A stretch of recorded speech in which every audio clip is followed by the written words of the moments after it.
lot of this isn't going to make sense to you, and I'm sorry about that. I'm just going to start at the beginning, with the house.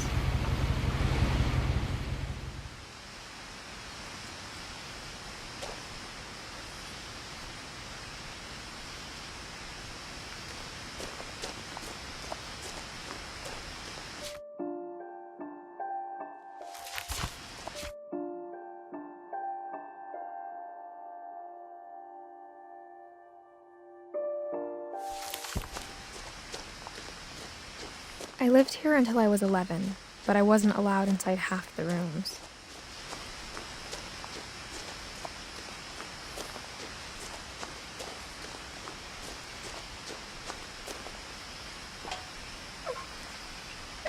Inside the mailbox were bills from 7 years ago, marked urgent, open immediately.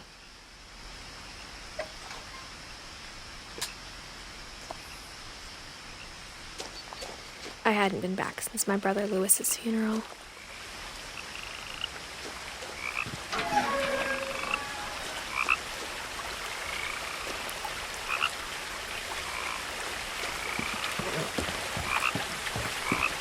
In her will, my mother left me a key, but didn't tell me what it unlocked.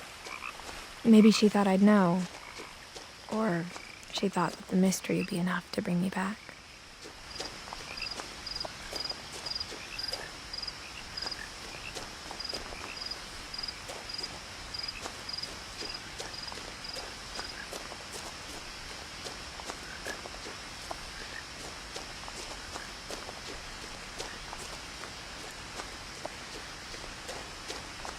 No one had driven this way in a long time, but I saw a few hoof prints.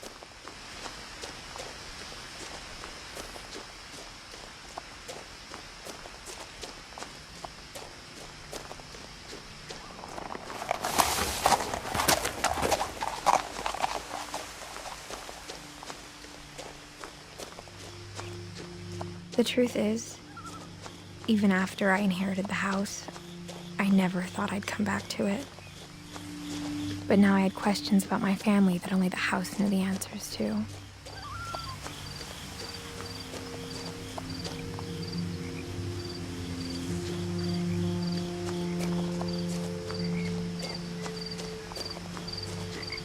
The house was exactly like I remembered it, the way I'd been dreaming about it.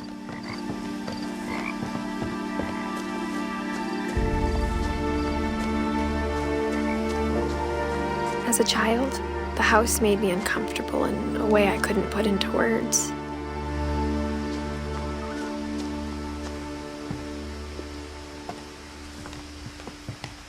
Now, as a 17-year-old, I knew exactly what those words were. I was afraid of the house.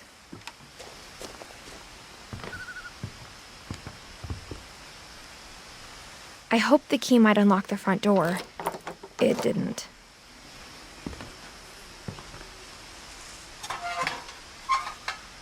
Looking in, I felt like the house itself had been waiting for me.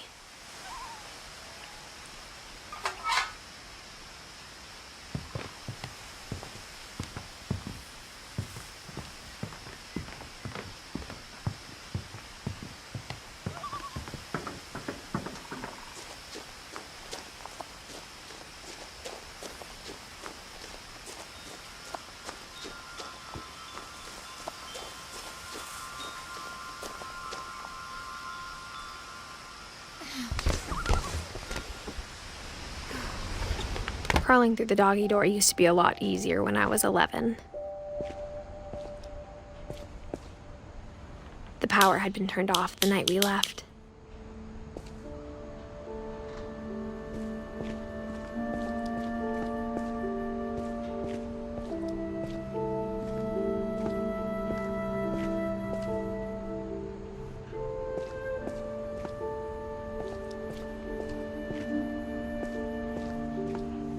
For the first time in years, I felt like I was home.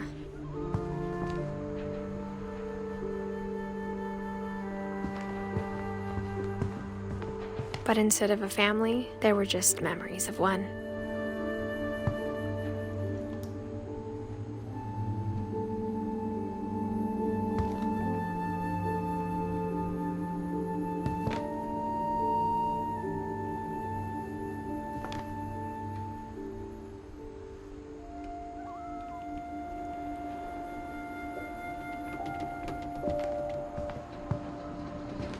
Like how only one restaurant would deliver to our house, so we had Chinese a lot.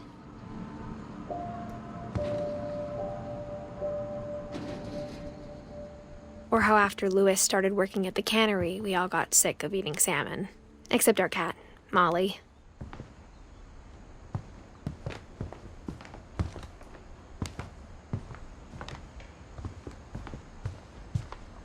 The table was still a wreck from the night we left. It was like a bomb had gone off, killing everyone but sparing the furniture.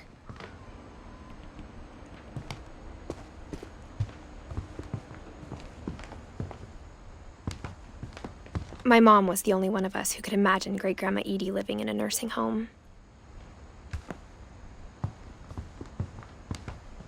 Nothing in the house looked abnormal.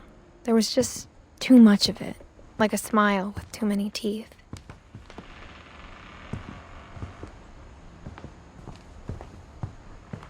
Even the fireplace had a story. Edie told me the bricks came from the original house, after it sank.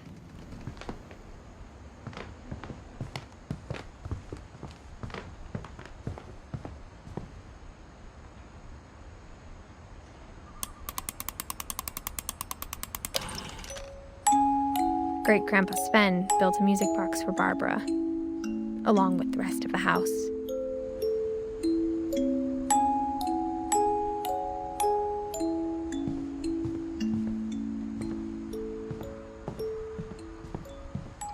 My mom wasn't much of an optimist, but she never stopped believing that my brother Milton was alive.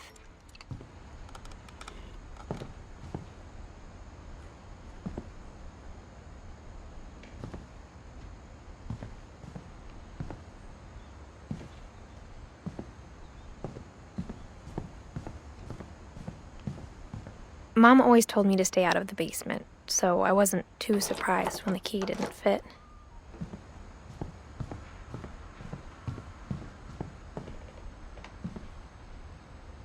After Milton disappeared, Mom sealed up all the bedrooms. Then Edie retaliated and drilled peepholes.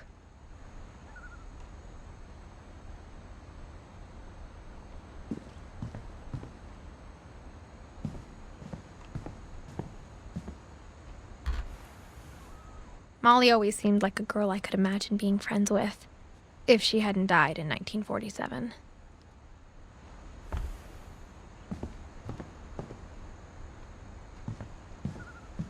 I spent a lot of time playing in Great Uncle Walter's room.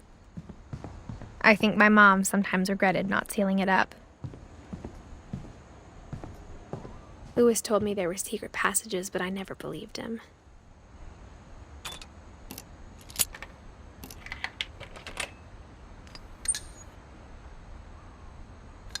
Turns out, my mom was really good at keeping secrets.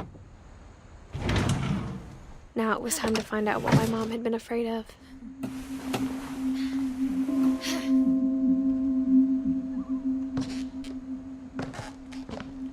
Reading this, maybe it sounds like I had a plan. But I had no idea what was behind that door.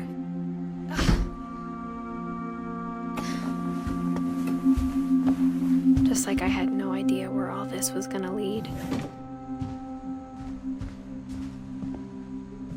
I grew up looking at Molly's gerbil had a tiny bedroom with its own even tinier gerbil cage.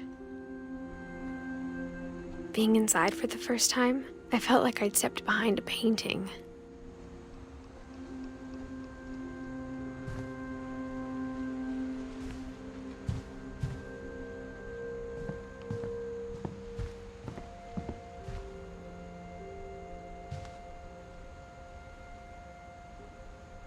I got the sense Edie had spent a lot of time here, before my mom sealed the doors. December 13th, 1947.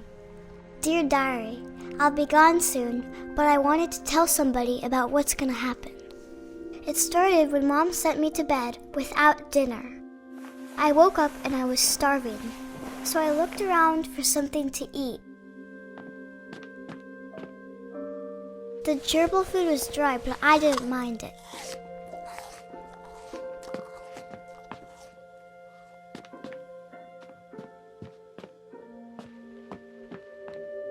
My Halloween candy was all gone. Mom, can I come out now? Sweetheart, it's late. Go to sleep.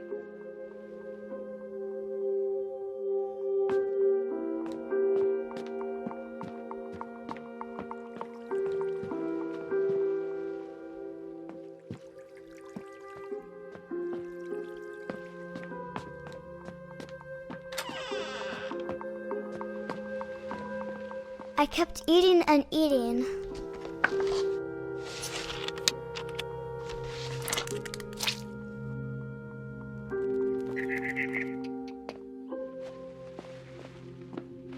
I ate a lot of things that night.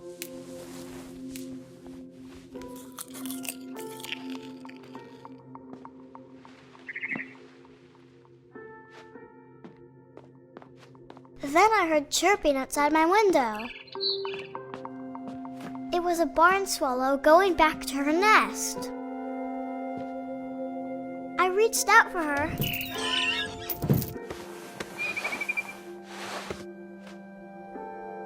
And suddenly, I was a cat.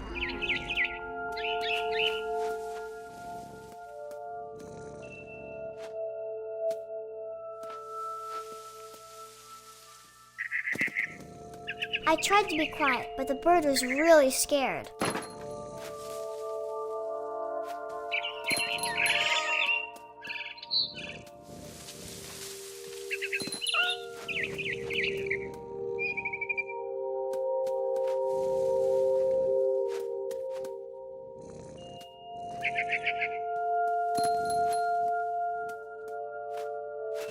Mom and Dad didn't even look at me.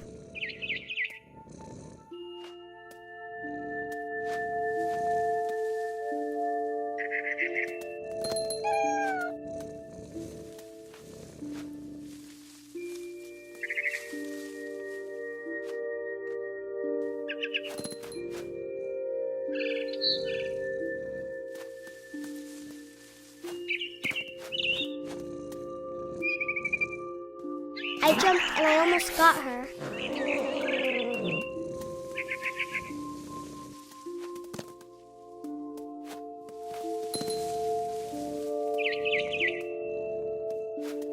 I could tell she was getting really tired.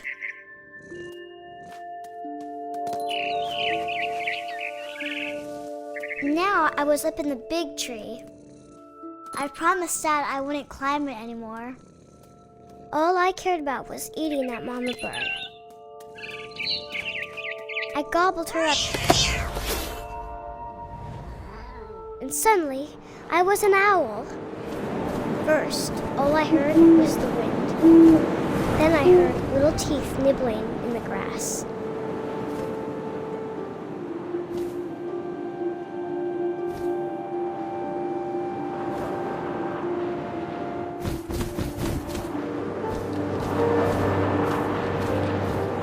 Rabbits.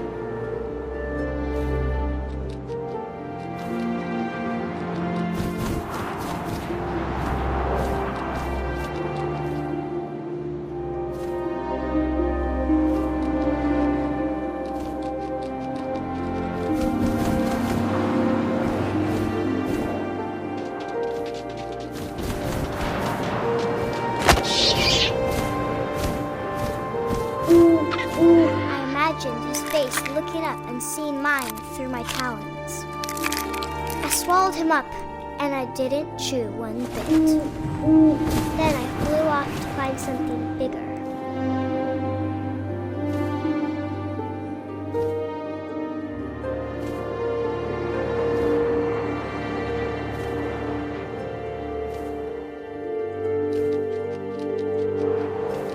A mama rabbit.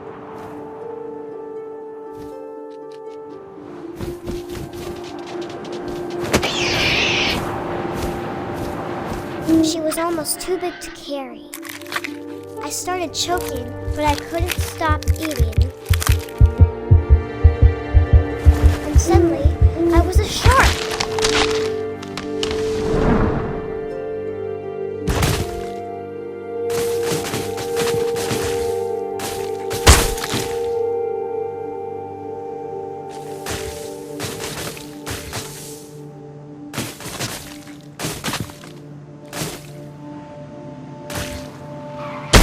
I rolled off the cliff and into the ocean.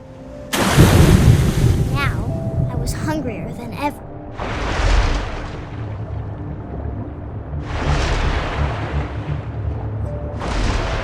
I wanted fat, juicy seeds.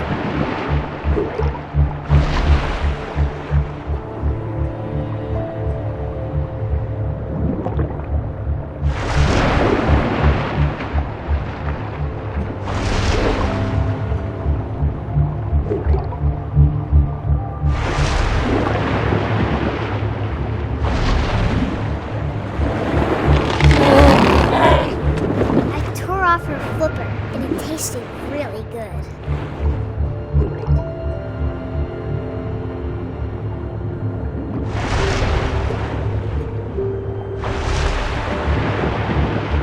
I grabbed on tight, but I was so hungry I jumped out of the water. When I opened my eyes, everything had changed.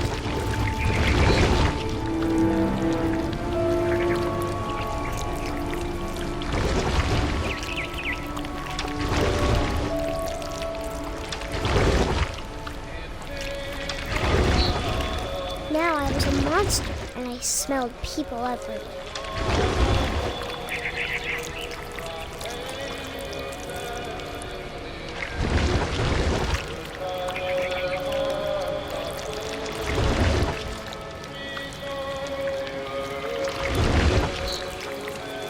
I was big, but I moved real quiet.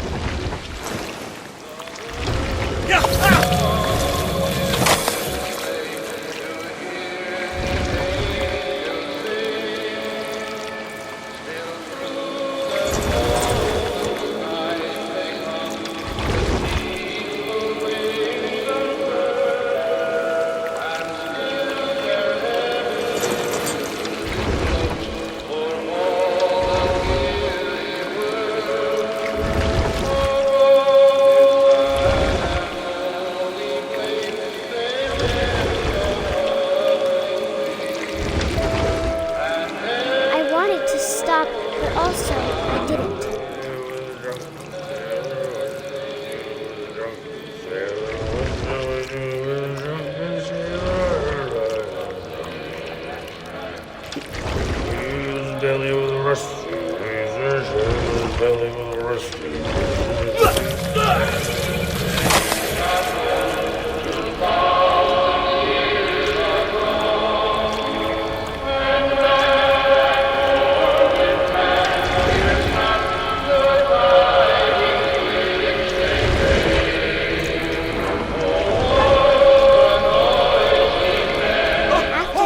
Passenger, I was still hungry. And across the water, I smelled something new. Something I had to have, so I swam towards it.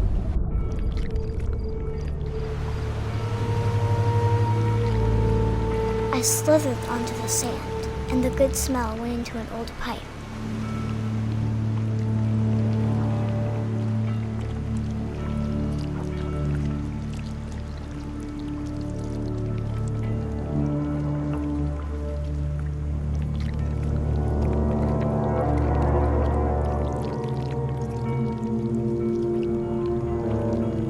I got closer and closer.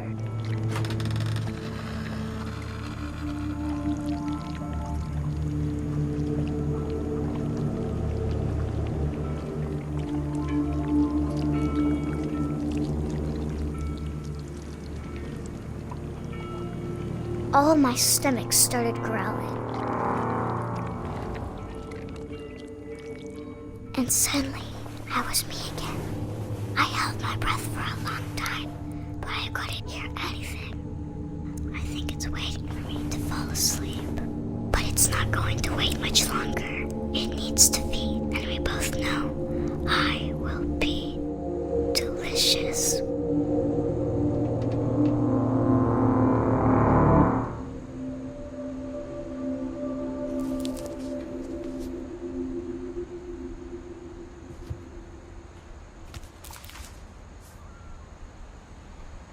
I'm not sure if I believed all of that, but I'm sure Edie would have.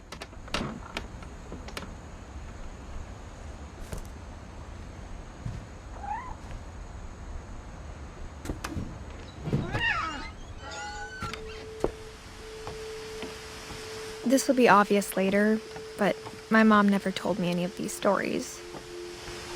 Edie would have, but Mom didn't like bringing up the past. Though, when we adopted a stray kitten, she was the one who named it Molly. I spent a lot of time in Great-Grandma Edie's room.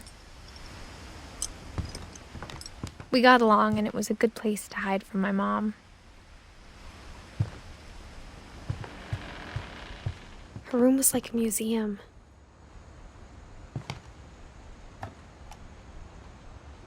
For 500 years, the Finches have been famous throughout Norway for their fortune and misfortune.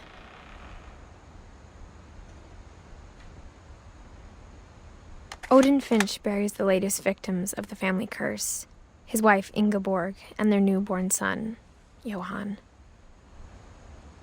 On January 7th, 1937, he set sail with his family and his house, hoping to leave the curse behind. But 40-foot waves off the coast of Washington send the house and Odin to the bottom of the sea. Odin's daughter Edie, with husband Sven and baby Molly, step ashore on their new home, Orcas Island. Odin Finch is the first to be buried in the new family cemetery. His daughter Edie is already dreaming of a new Finch house.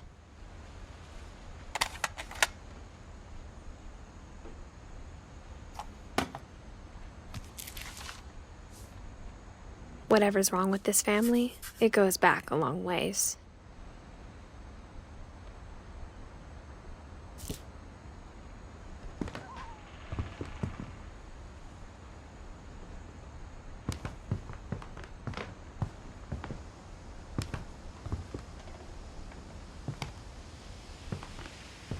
Louis died a week before we left, but Edie had already started to memorialize him.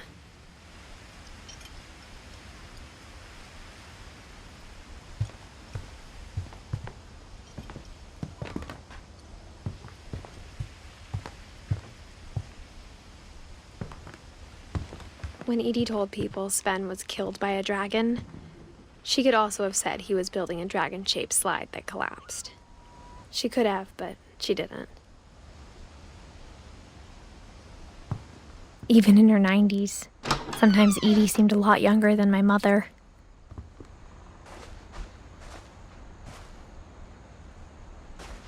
The only trace Grandpa Sam's first wife Kay left on the house was the pink bathroom. It was a pretty big trace.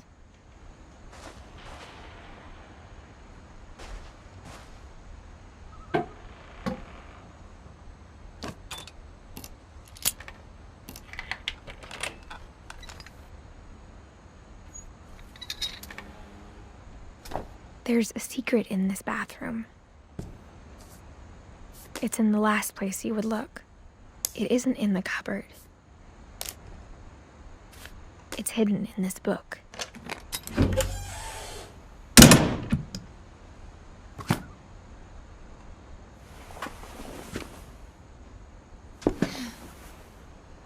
Sven gave Sam an old camera he'd refurbished. He never put it down.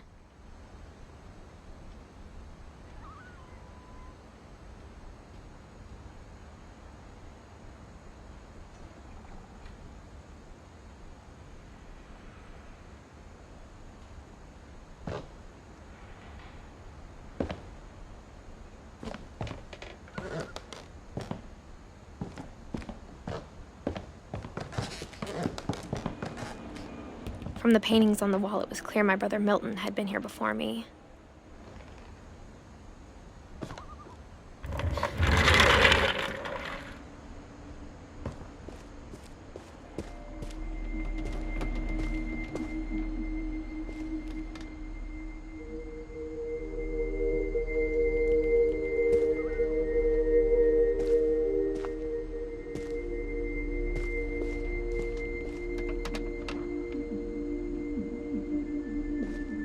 I knew Grandpa Sam had a twin, and that he never talked about him.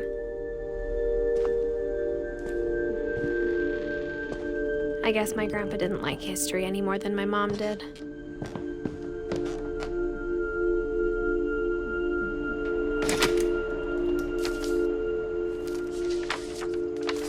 How I Want to Remember My Brother by Sam Finch. The thing I remember is that when he made up his mind, that was it.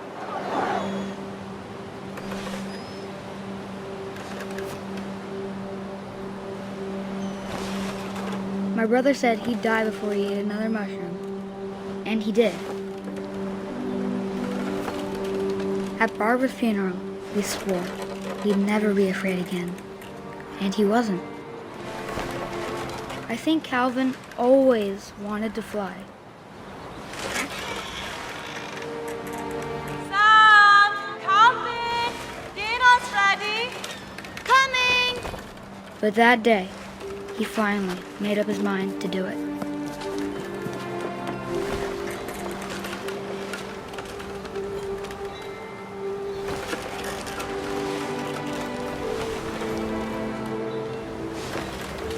I told him going around was impossible.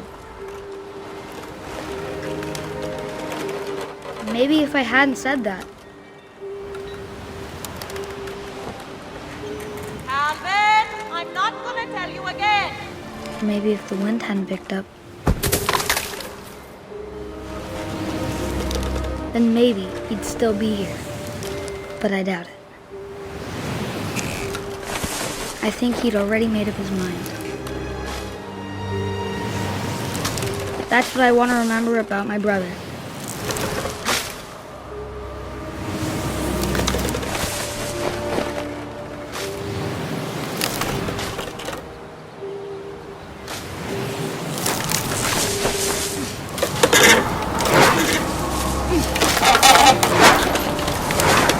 The day he made up his mind to fly. And he did.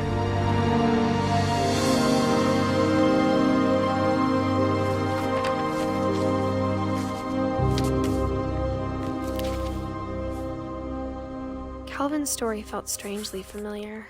When I was younger, I remember trying to do the exact same thing.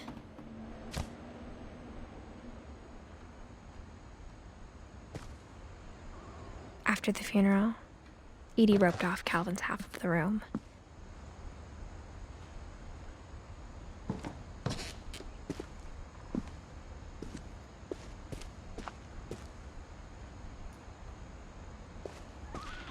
Mom said Grandpa Sam enlisted at 18 and never set foot in the room again.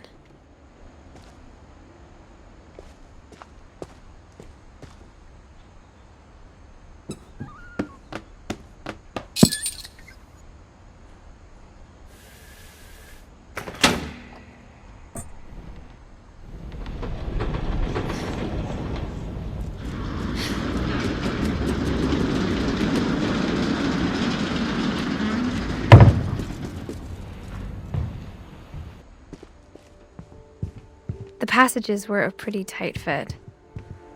They'd obviously been built for smaller hands and bellies.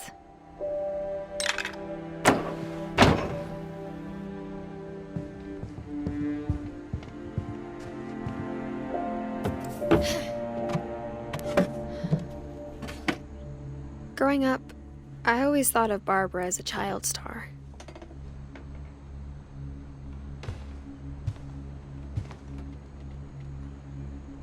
I never thought about how hard it must have been for her afterwards.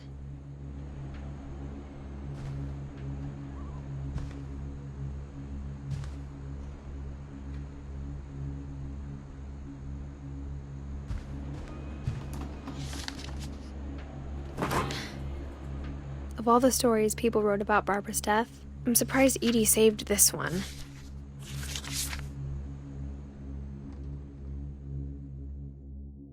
Old Jack here with another ghastly tale inspired by America's most unfortunate family. I'm calling it The Surprise Ending of Barbara Finch. As a child star, Barbara was famous for her scream. Now at 16, she was all washed up. A has-been. But in a lucky break, she'd been asked to perform her signature scream at a local convention for monster movie fans. It was just the boost her career needed. Unfortunately, her scream hadn't aged well. Getting better. I think you just need the right motivation. Her biggest fan and current boyfriend, Rick, was about to demonstrate when... Now that was a great scream. It was Barbara's father, Sven. He'd slipped into a table saw and had to be rushed to the emergency room. So Barbara got stuck babysitting her youngest brother, Walter. Her convention comeback was cancelled. Okay, I'm hearing frustration, but I'm not hearing terror. What if I tried... A gang of hoodlums in Halloween masks have been terrorizing Orcas Island tonight. Police are urging residents to... That came from the basement. You're right! Also, I loved your delivery on that.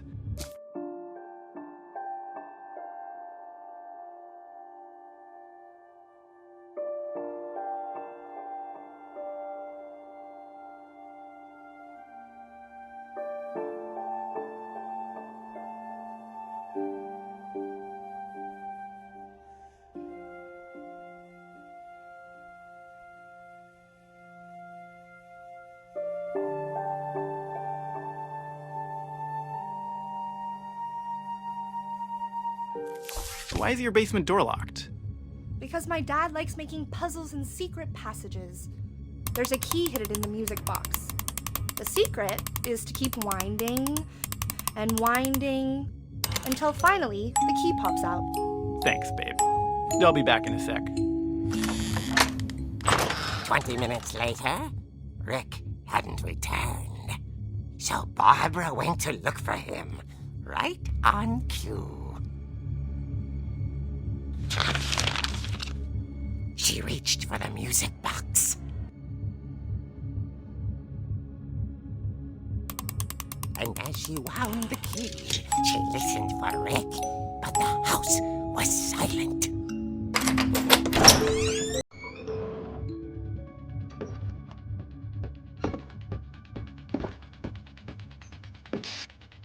She found Rick's crutch and imagined the worst.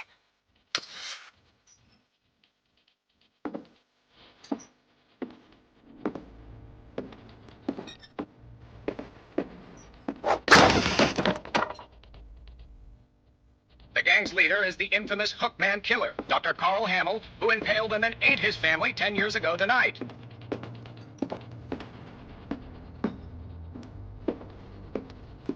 The old fridge rattled and grew still.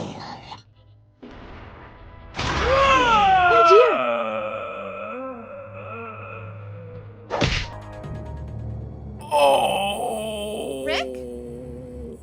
Barb, relax. I was just trying to scare you to help you find your scream. Well, I'm not scared, Rick. I'm furious. Then act furious. All I'm getting from you now is that you're hurt and confused and you're...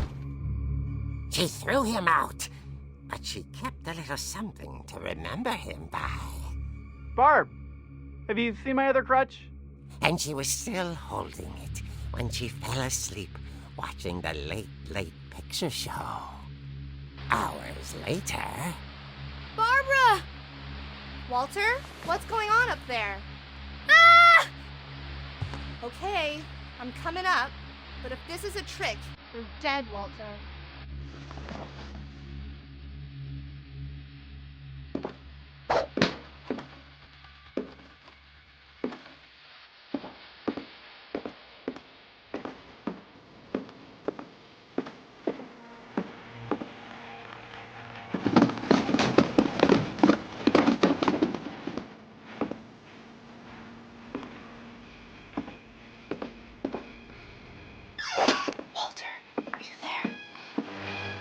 Walter vanished, but his bedside radio was still on.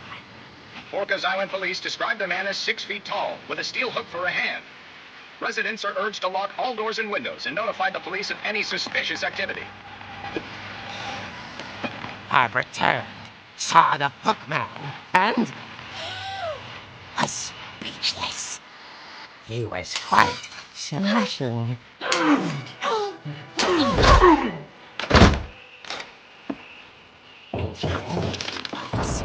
He couldn't get enough of Barbara.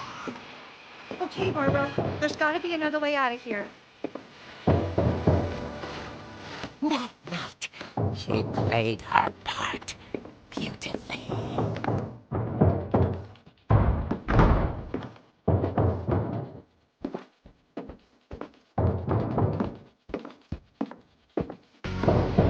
Molly and in years, the hinges grow.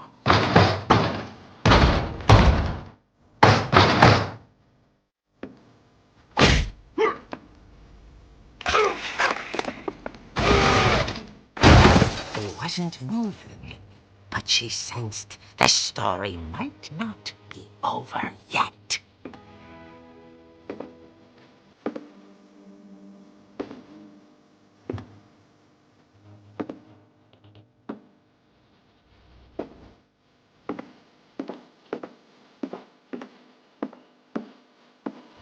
The hookman had vanished. She listened for his breathing, but all she heard was...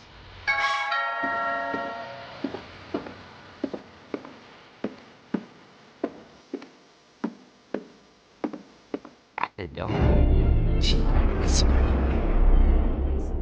It was coming from inside the house.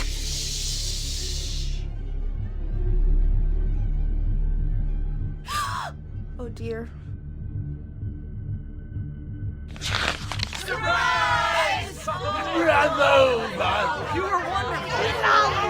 The monsters had come to surprise her.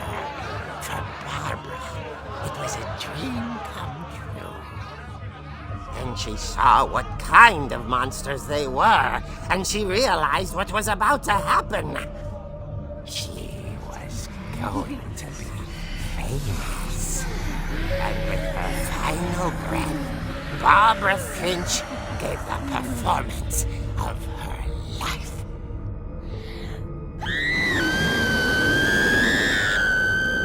I wasn't there myself, but I hear Barbara was magnificent. Poor girl. She had a taste for stardom. But unfortunately, so did her fans.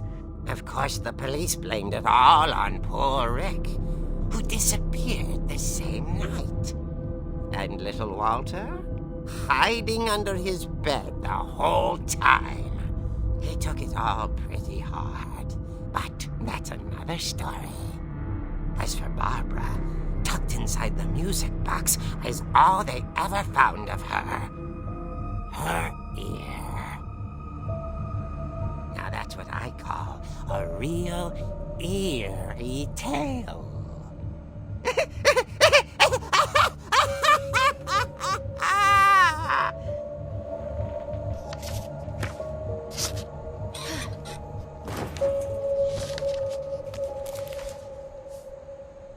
Edie told me all Barbara wanted was to be remembered, as absurd as that comic was.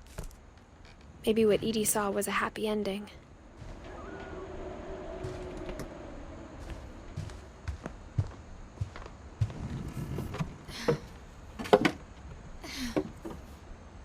I guess now I know why Mom didn't like me playing with the music box.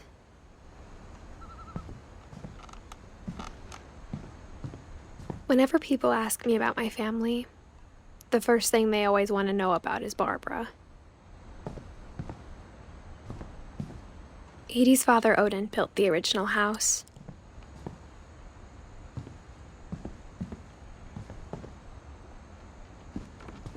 Mom must have locked the third floor stairs on the night we left.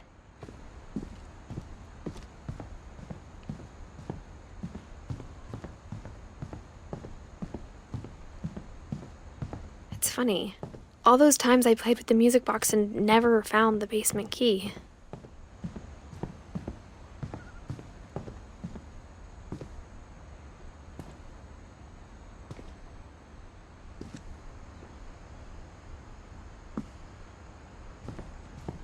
A lot of things got left behind in the whirlwind of that last night.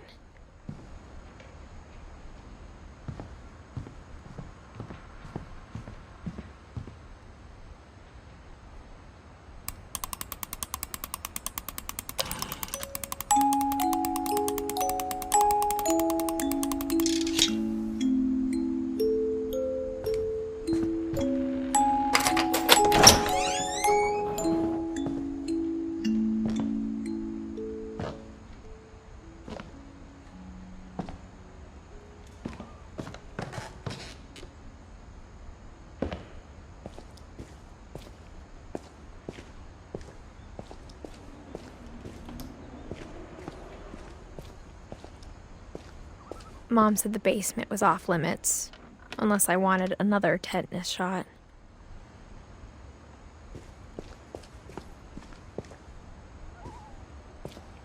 I saw Edie sneak down to the basement once, carrying packages.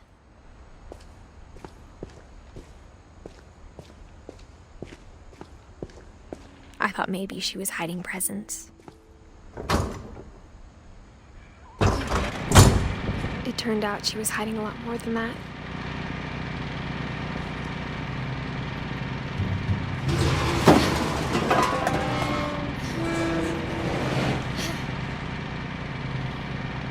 I remember asking Mom once about where Walter had gone. She said after Barbara died, he got as far away as he could. If there's a pattern in all these stories, I think it's that none of us has gotten very far.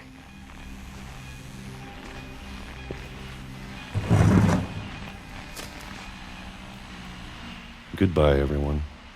I can't believe I've been down here for 30 years. On that first day, after the shaking started, I didn't think I'd survive a week.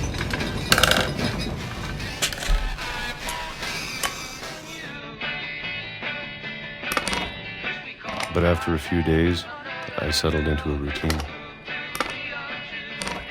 That's what kept me sane. Having a schedule, living for today. I always expected to be dead tomorrow. But if you wait long enough, you get used to anything.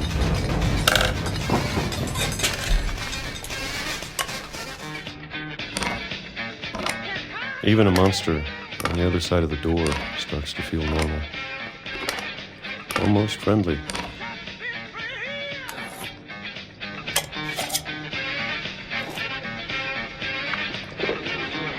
And then one day, everything just stopped. Whatever that thing was, it was gone. Maybe it got tired of waiting. Or maybe I just got tired of being afraid.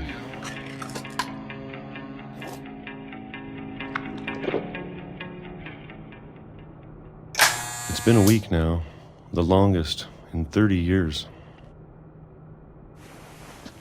I'm done waiting. I have to leave while I still can.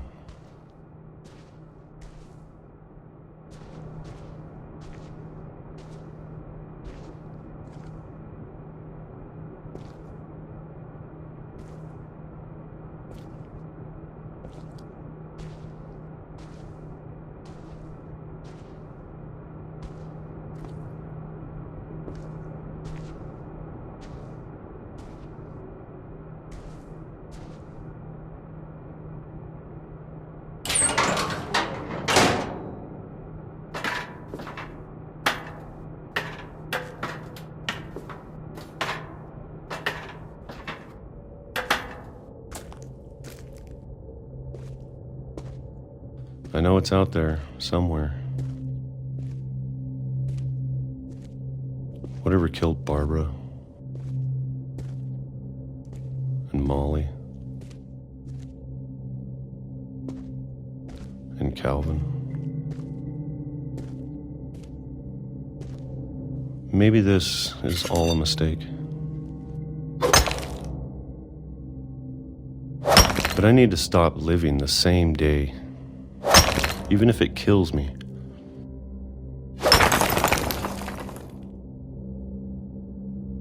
Whatever's out there, I want you to know I'm ready for it. I'm going to appreciate all of it, especially the food. I don't mind if I only have a year left, or a month, or a single week. I'd be happy with one more day. I can already imagine the sun on my face.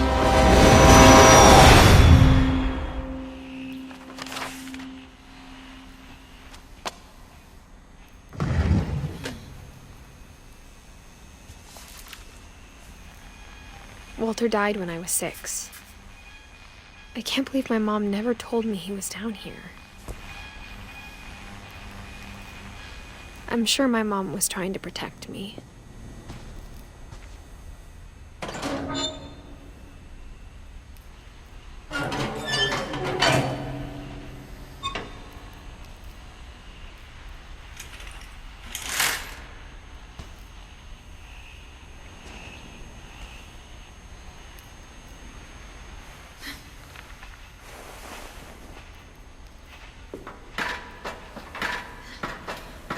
Maybe she was afraid I'd end up like Walter. But if she never told me about an uncle under the house, I can only imagine what else she was hiding. I don't want to make the same mistakes she made, trying to bury something that's still alive.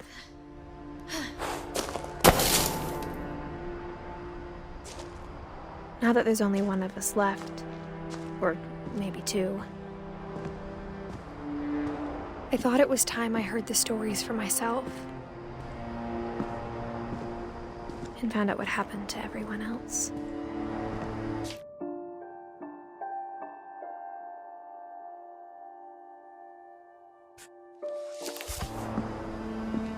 But now I'm worried the stories themselves might be the problem. Maybe we believed so much in a family curse, we made it real.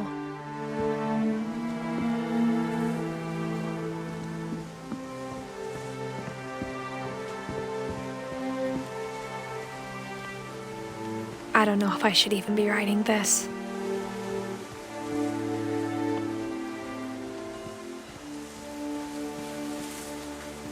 Maybe it'd be better if all this just died with me.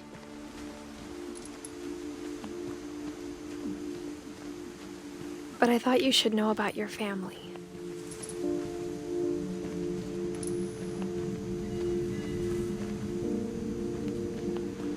And the history you're a part of.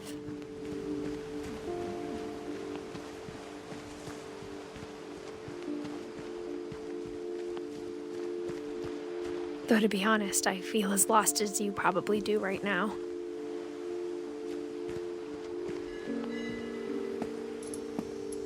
I think the people in these stories believed them, for what that's worth.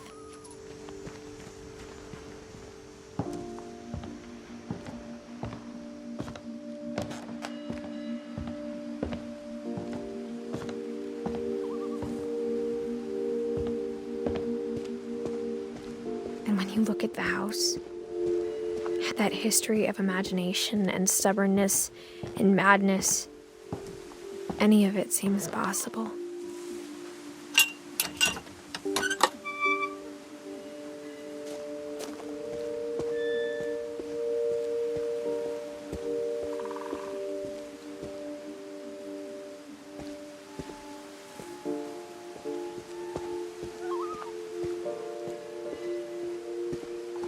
I think we've been surrounded by death for so long, we've just gotten used to it. What kind of family finishes building a cemetery before starting the house?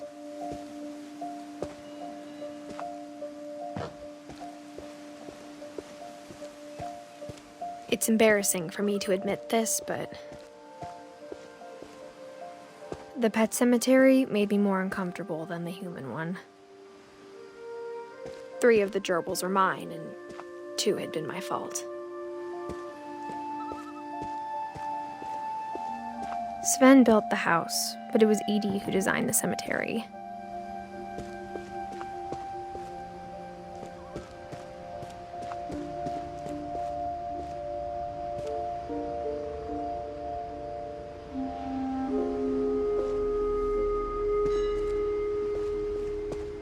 I'm sure Odin's monument had been Edie's idea. My mom was always trying to move on, but for Edie, the past never went away.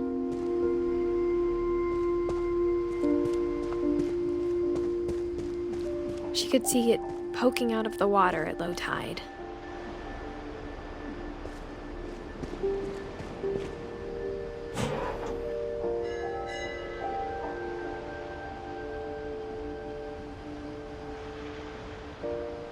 Edie said she dreamed about the old house every night.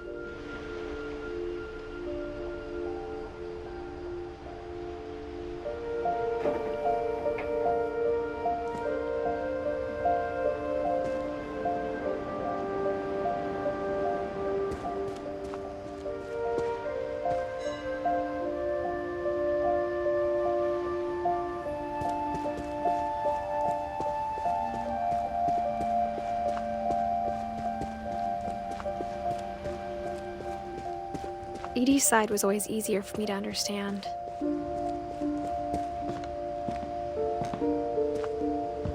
But the older I get, the more I can see where my mom was coming from. Her dad had been pretty strict, but it wasn't enough to save her brothers. She was just trying to do better. She lost 2 of her brothers, just like I did. I get why she tried so hard to protect us. We never found Milton's body, so my mom insisted we were putting up a monument, not a tombstone.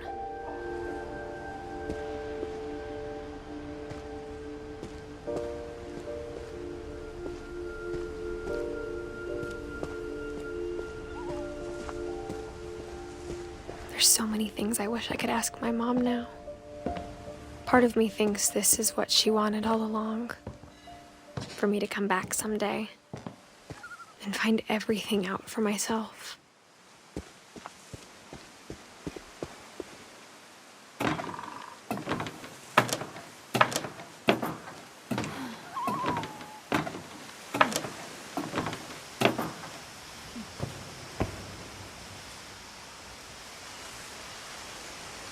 But looking back on it now,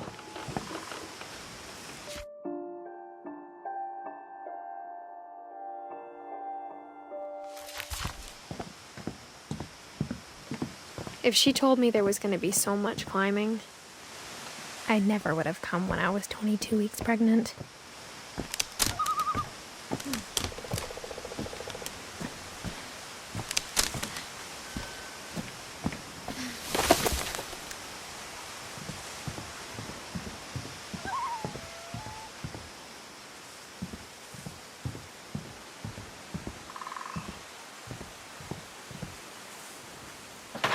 I never met Grandpa Sam, but I think he and my mom had a lot in common.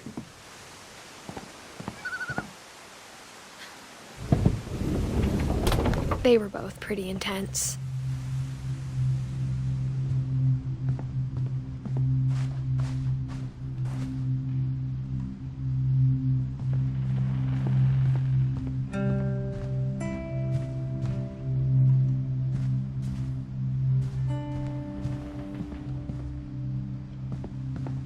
Instead of hiding from death, Sam seemed to go out of his way to meet it.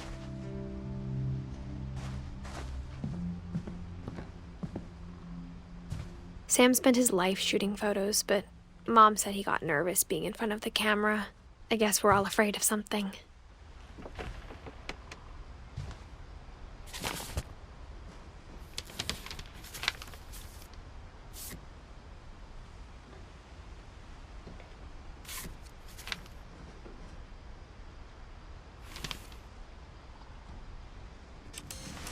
Dawn, I promise, you'll never forget this weekend. Yes, sir. These memories are going to last a lifetime.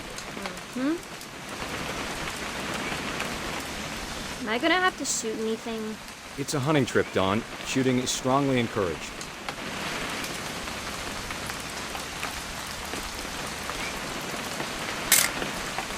Not quite. What? Perfect. It's gonna rain the whole weekend, isn't it? I will never forget this weekend, Dad. That's okay, got it. I'm gonna take some pictures, okay? Just be careful. That camera's older than you are.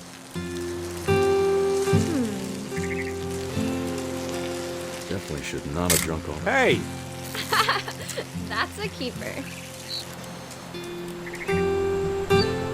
I'm just saying, I'm not always gonna be here, Dawn.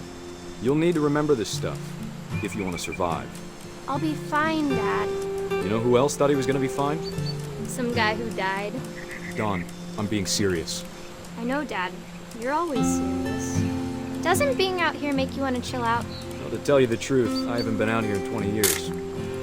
Dawn, don't you think you could find something more interesting to photograph? You don't need to waste any more film on me, kiddo.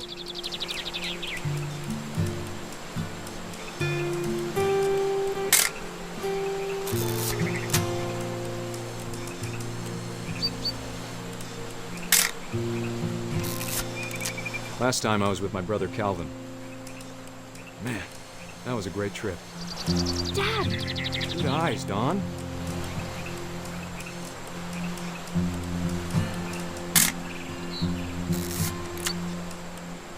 Before you take the shot, let me get a picture of you.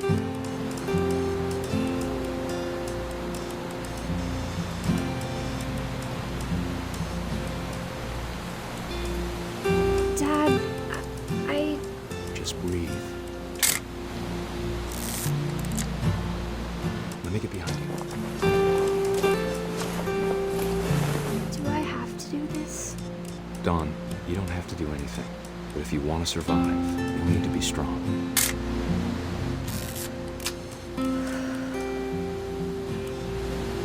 Now keep yourself squared up, elbows down. Great shot, Dawn!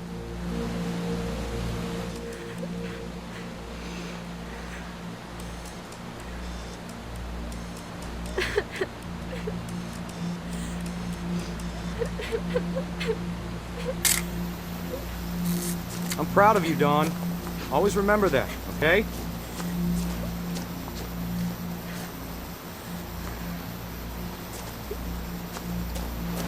Dad, it's twitching. I think That's it's totally normal, Dawn. Just focus on the camera. Try not to think about— Dad!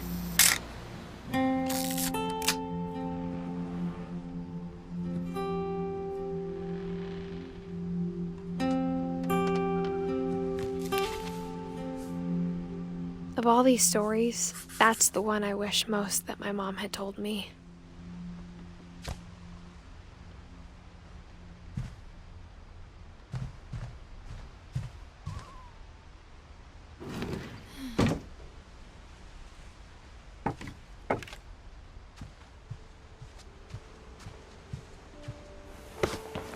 After Sam died, my mom and Edie got really close.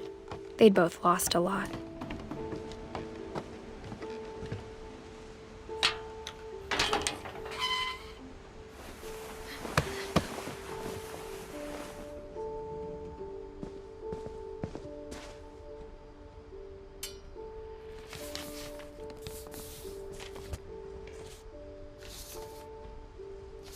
Dear Kay, do you remember the way Gregory used to laugh when he thought he was alone? Like something funny was happening, but only he could see it. I think he saw things the rest of us don't.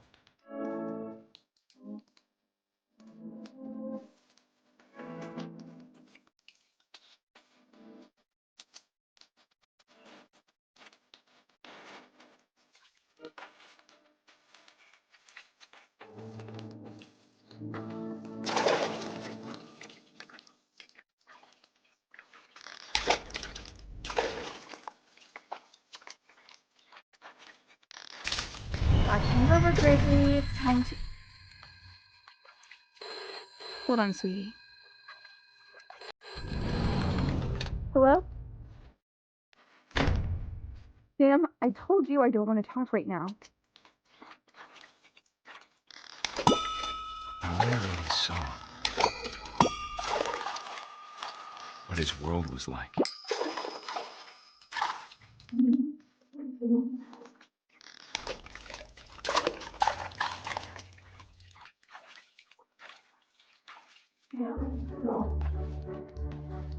He reminded me so much of Calvin. Lost in his imagination. Whatever it was he saw.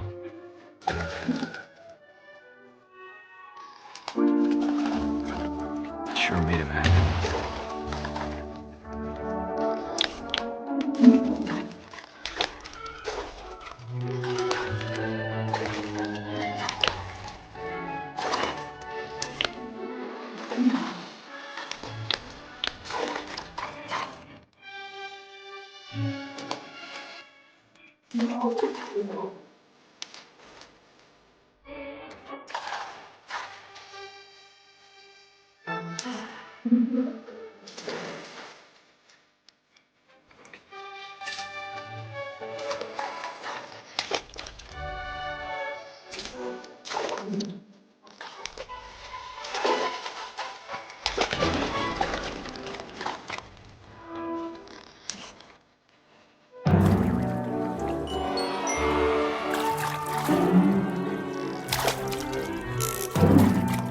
I know how silly it sounds.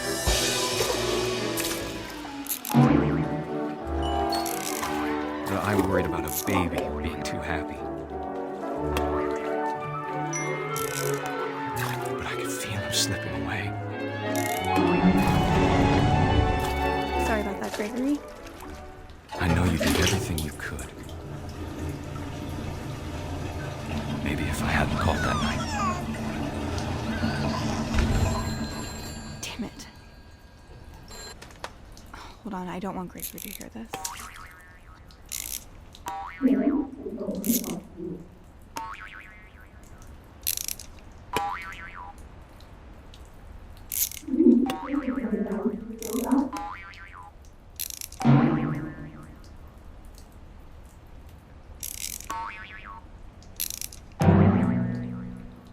I wish he could have told us about the world he saw.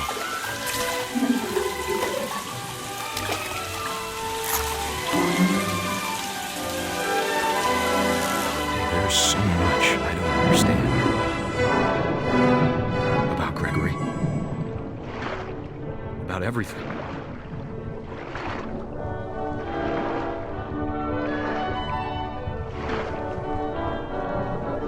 But I know what happened wasn't your fault.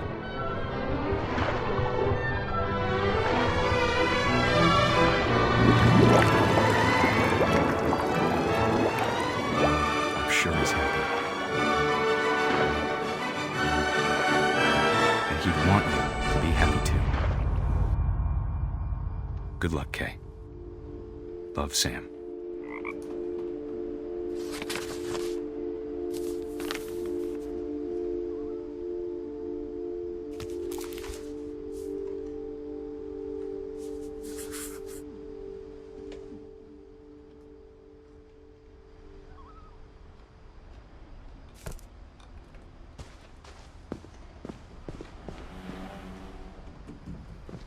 I can't imagine my mom ever writing poetry, and yet... A poem for Gus, who always said the wedding was a bad idea. Our father never hit us kids, at least not very hard, before the day my brother said with teenage disregard that he'd be dead before he'd see a wedding in our yard.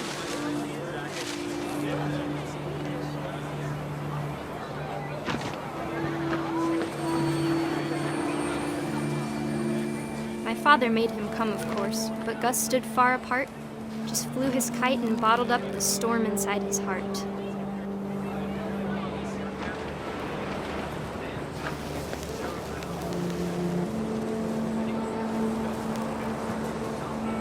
I tried to talk him out of it, but though he'd never met her, We don't need a stepmom, were the words that I now pronounce you husband and wife. You may kiss the bride.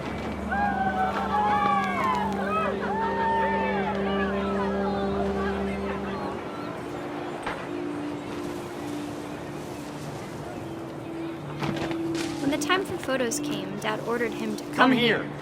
But Gus declined and as a sign held up his middle finger.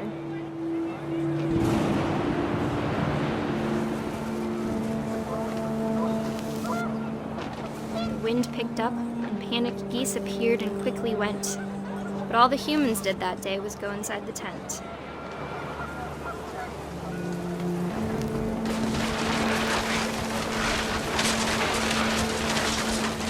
The rain came down in buckets then, but no one seemed afraid that nature might destroy the tent our dad had crudely made.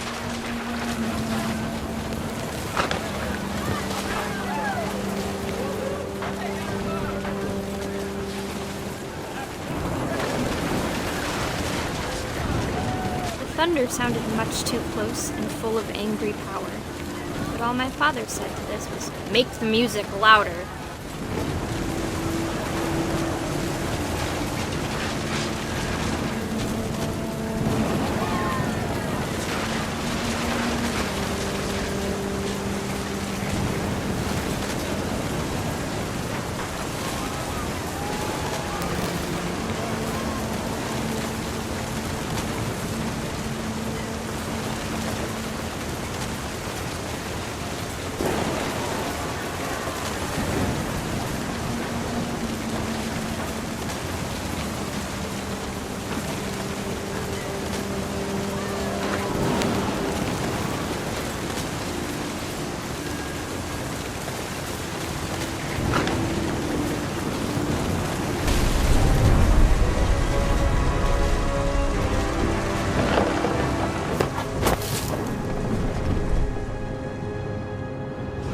I wish that I could truly say I thought about you on that day. Out there on the beach alone, just you, the wind, the sea, and foam. But I didn't, until we found you.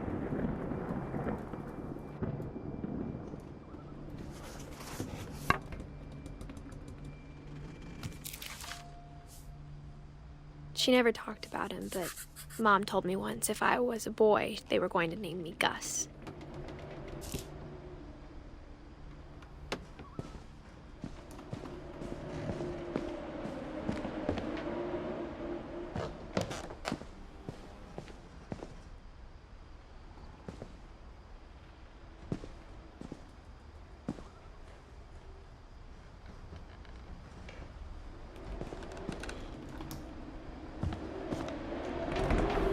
My mom moved up to the loft after her brothers died. At the time, it was as far away as she could get.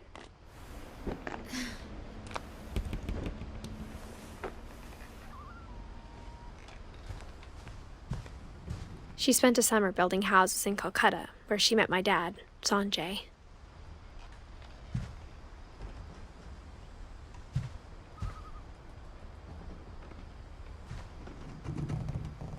My mom moved to India a week after graduation and got a job teaching English.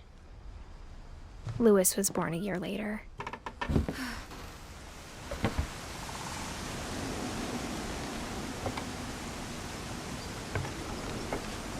When my dad died, I don't think Mom knew where else to go. I'm sure Edie was happy to have her back. The house had to get a little bigger, but Edie was used to that.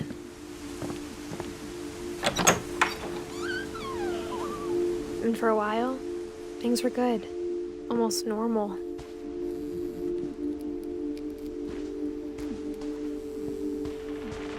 But it didn't last.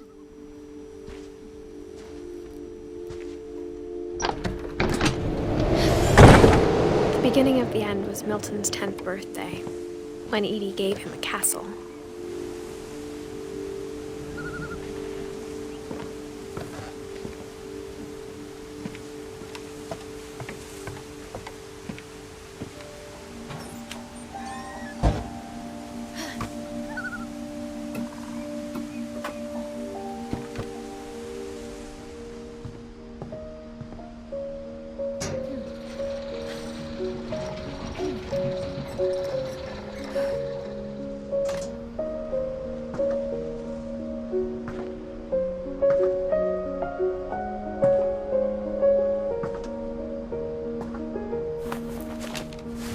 Milton Finch in The Magic Paintbrush.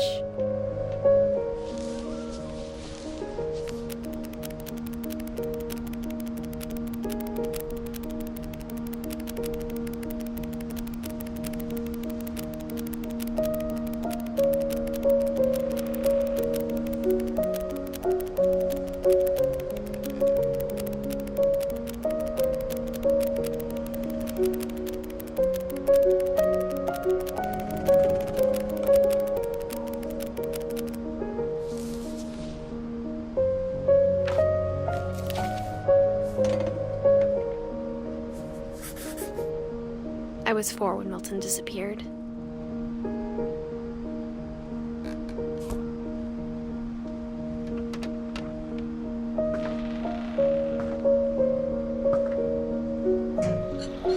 Mom spent months searching for my brother. Then she sealed the doors.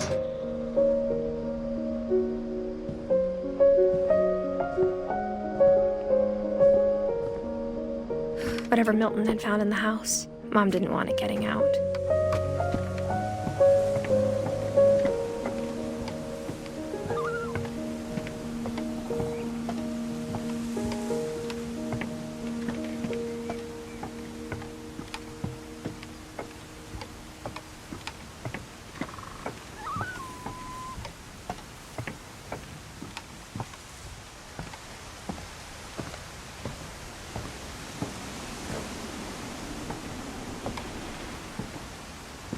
Mom definitely blamed Edie, but I think Louis blamed himself.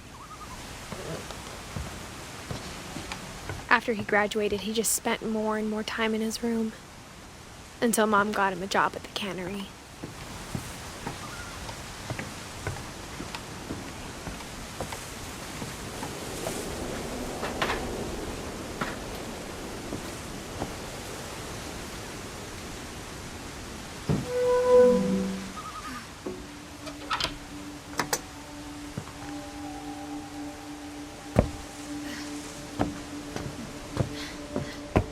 Louis's room smelled very, very familiar. That part of him lived on.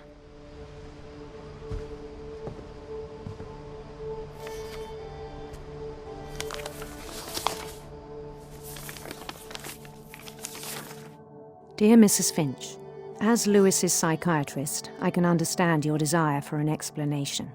As I see it, the trouble began in January, shortly after we convinced your son to seek treatment for substance abuse. Newly sober, I believe Louis first noticed the monotony of his daily life.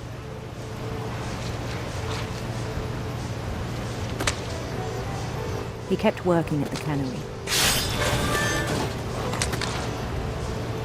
But he withdrew part of himself. In our sessions, I saw the same behavior. His mind began to wander. I asked him to describe it.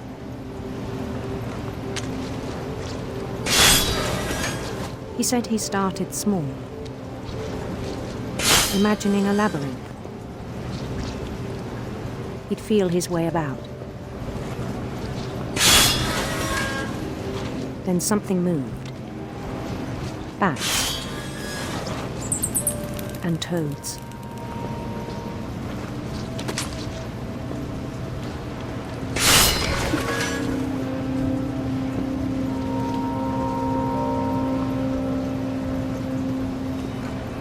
And things that have not names.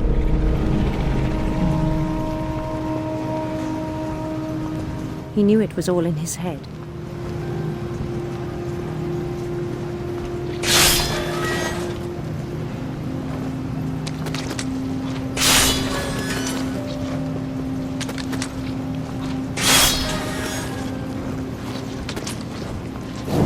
He took it very seriously.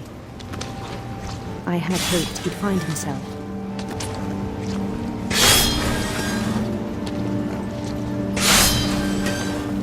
But he found something more.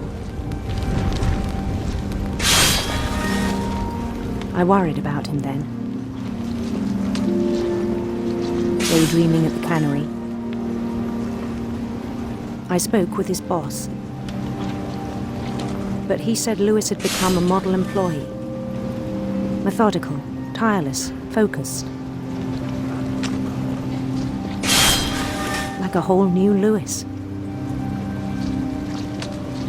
So I let him go on.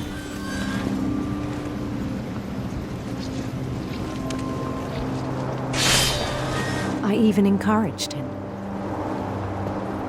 It seemed very promising at first. He told me he'd made a new friend.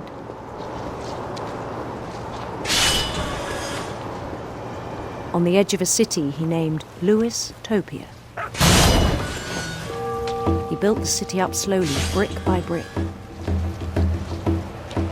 Then he made musicians.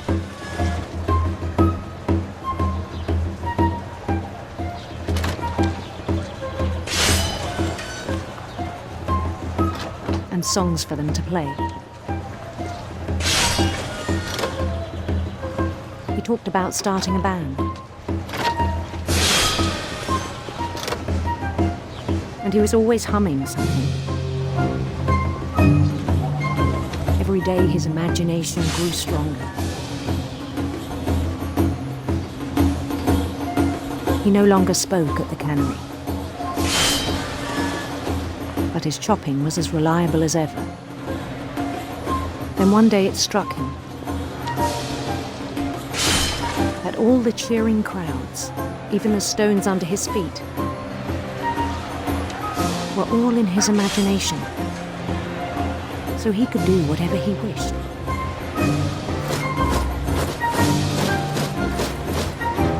He held an election for mayor, and he won. They begged him to stay, but his mind was already wandering. It became a game for him.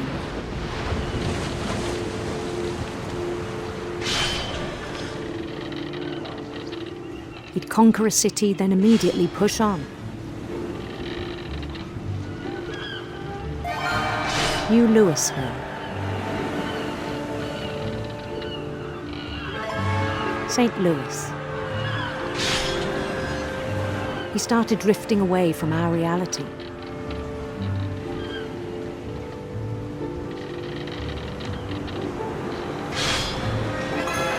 Minneapolis. Until one day he forgot to go home from the cannery. Even as his mother pleaded with him, part of Lewis kept sailing on.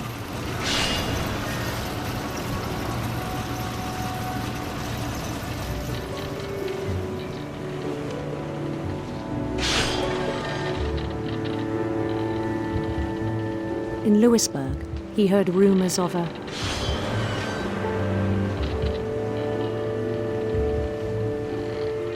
handsome queen.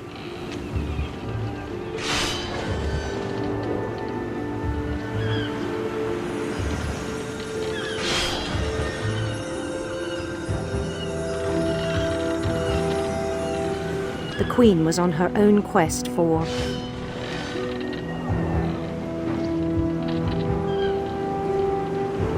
radiant rainbows.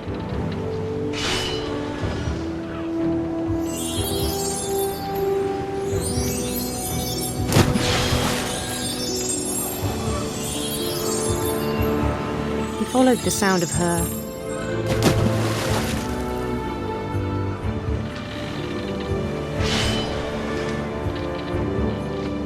silver harp.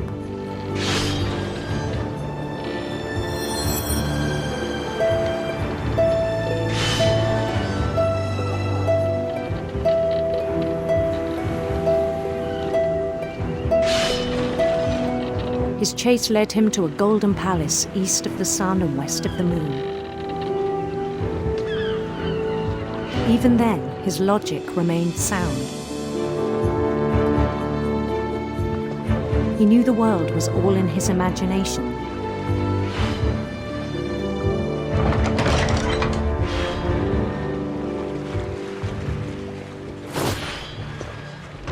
But he was so proud of having created it.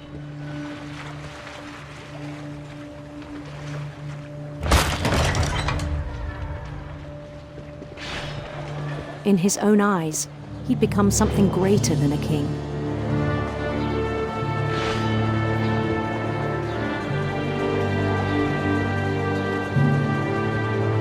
For someone who'd never known success in the real world, I think it was overwhelming.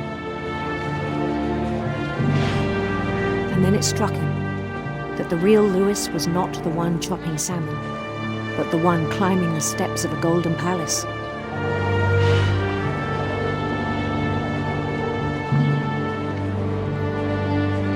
My imagination is as real as my body, he told me. It was hard to argue with him.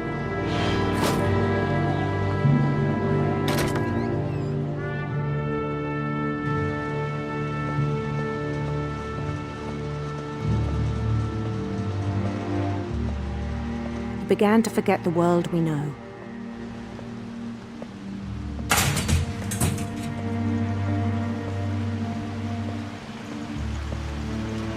I think it pained him to remember Lewis, the cannery worker.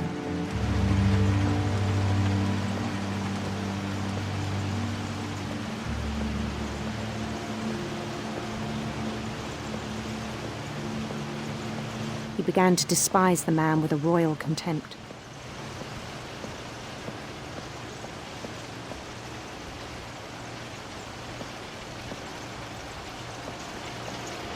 I still thought I could save him. Even after he said he was being crowned king over all the lands of wonder.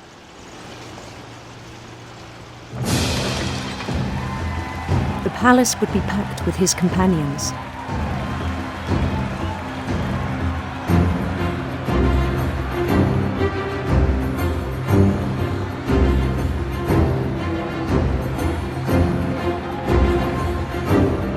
Including the wise Calico who'd insisted on advising him.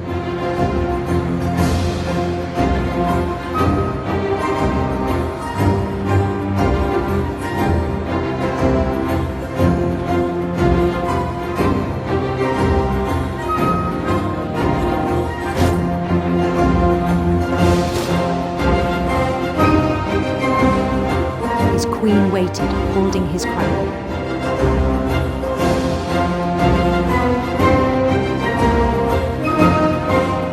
There was only one thing left to do.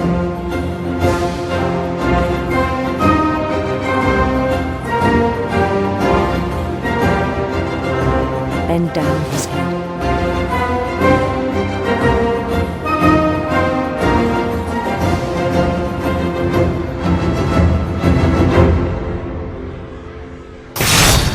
And the rest I think you know.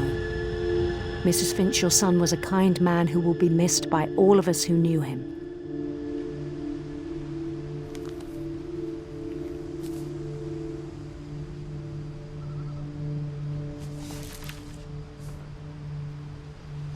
My brother was really cool. I wish you could have met him.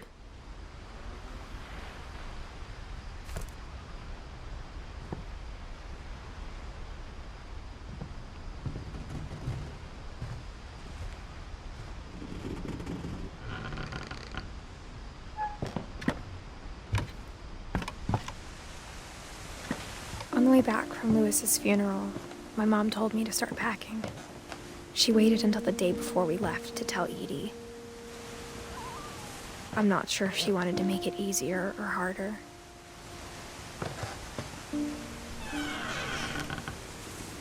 I wish we'd stayed. But I understand why we left.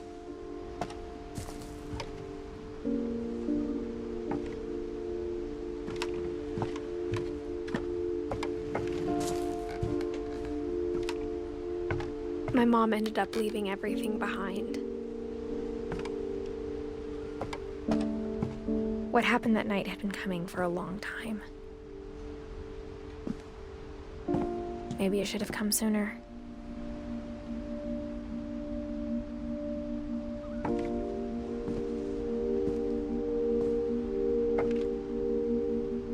But it had to end one way or another. All that's left now is to tell you about that last night.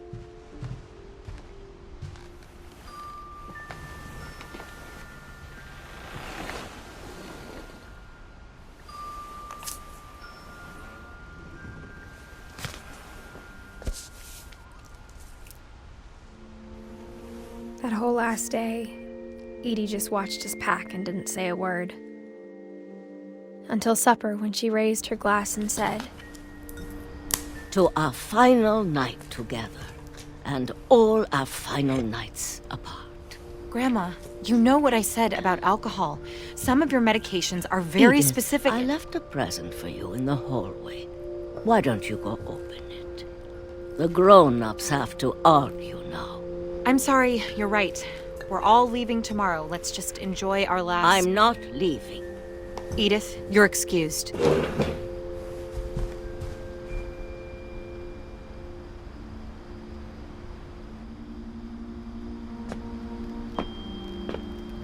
The power had been shut off that morning, but Edie always had plenty of candles. When my mom sealed the library, I don't think she knew about the other entrance. Or that Edie had a key to it.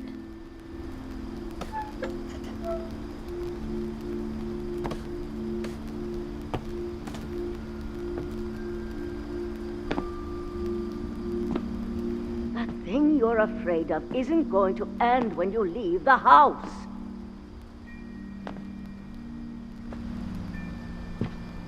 Edith has a right to know these stories. My children are dead because of your stories. I think it's best if Edith and I leave tonight. We'll have the nursing home send a van for you in the morning, okay?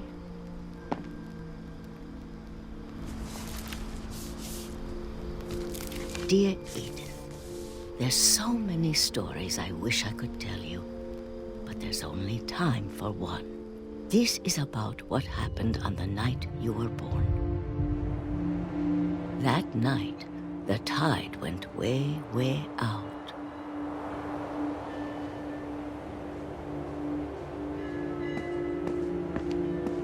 It was the first and last time I ever saw the old house aground. There'd been an earthquake out in the middle of the ocean. They called it the lowest tide in 1,000 years. God, it smelled awful. You know, I've seen that house every day of my life.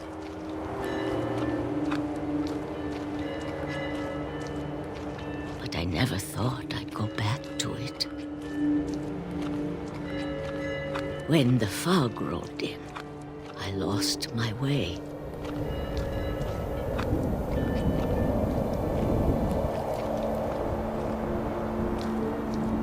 I got turned around.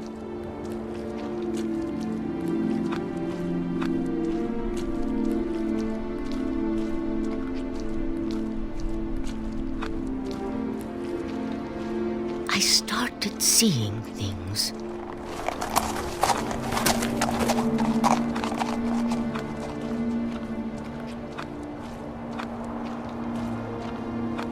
Things I'd forgotten had ever existed.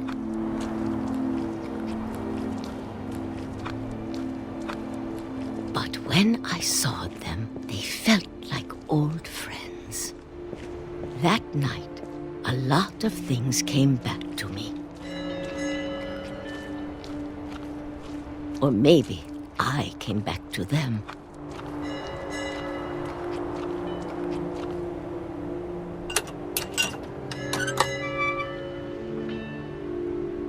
Things I can't explain, but that I need you to try and... Edith, what are you doing in here? It's mine. Edith!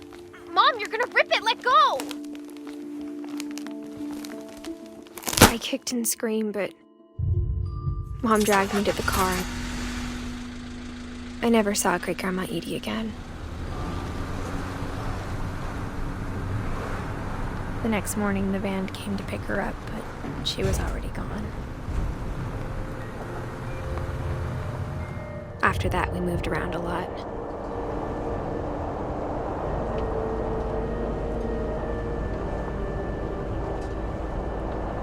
We both tried to make the best of it.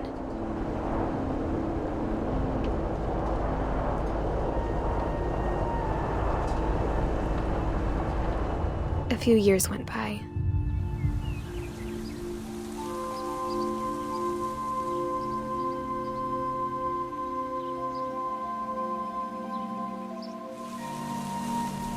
My mom didn't like to talk about it. But she started getting sick a lot.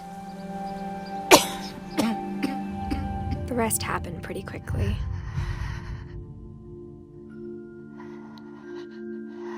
She got better for a while, and then she didn't. And then I was alone.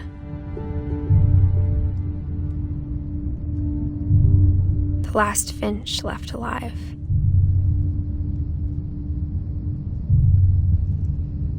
Until I found out about you. I'm still not sure what to tell you about all this. If we lived forever, maybe we'd have time to understand things. But as it is, I think the best we can do is try to open our eyes. And appreciate how strange and brief all of this is. This journal was supposed to be for you.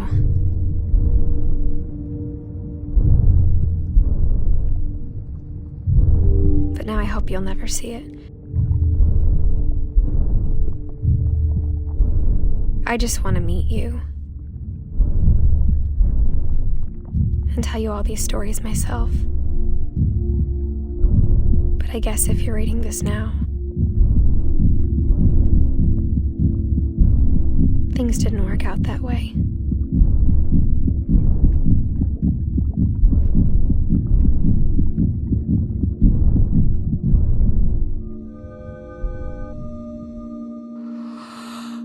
This is where your story begins. I'm sorry I won't be there to see it.